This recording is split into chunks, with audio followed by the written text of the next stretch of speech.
Alors avec tes 15 victoires en Coupe du Monde, tu es désormais le deuxième Français le plus titré après Jean-Claude Killy. Alors qu'à 18 victoires, c'est un peu compliqué parce qu'il a gagné 15 Coupes du Monde plus 3 titres olympiques, mais qui à l'époque comptaient pour la Coupe du Monde. Est-ce que ça compte pour toi? Quelle importance tu accordes à ces records? Jean-Claude restera Jean-Claude. Il est quand même. C'est super Jean-Claude. Voilà, je pense pour l'histoire du ski, quelqu'un de mémorable, en tout cas en France.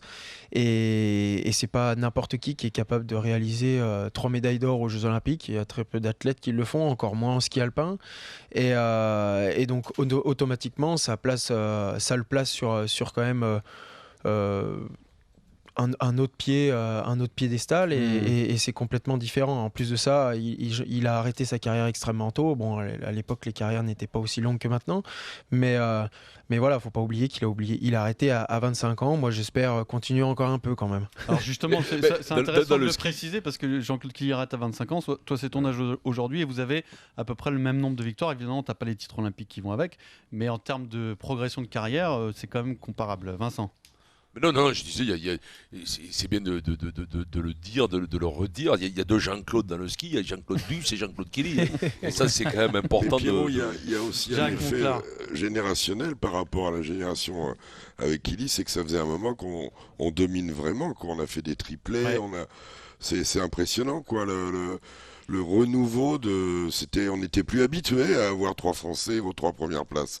C'est arrivé 2 fois cette saison. Hein. C'est arrivé dans le combiné de Kitzbühel, tu étais premier, et puis dans le géant de Saint-Moritz, où là tu étais deuxième. D'ailleurs, qu'est-ce qui te rend le plus fier? C'est ces 3 triplés français ou tes 4 victoires d'affilée en géant? Oh, c'est dur à choisir.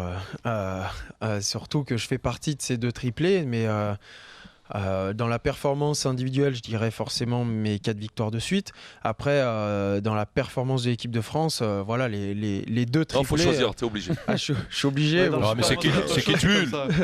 C'est Kitzbühel, non? C'est ça le sommet de la saison, non, Kitzbühel? Kitzbühel, ouais, quoi qu'il en soit, c'est une belle victoire. Mais choisir entre mes 4 victoires consécutives ou les 2 triplés. C'est dur à dire. Je dirais le vote de la France, les 2 triplés du coup. 4 victoires consécutives, c'est quand même des performances assez rares. Hein. C'est des Alberto Tomba, des gens comme ça qui font ces performances-là. D'ailleurs, Alexis, dans ton palmarès, tu as gagné dans des endroits mythiques. Alors, tu les as pas toutes gagnées, mais il y en a des belles quand même. Wengen, Kitzbühel, Chamonix, Val d'Isère.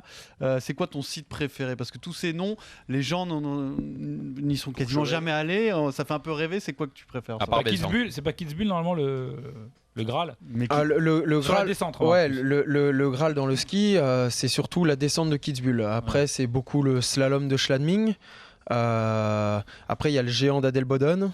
Et puis peut-être probablement le super G de Beaver Creek. C'est pour citer chaque discipline.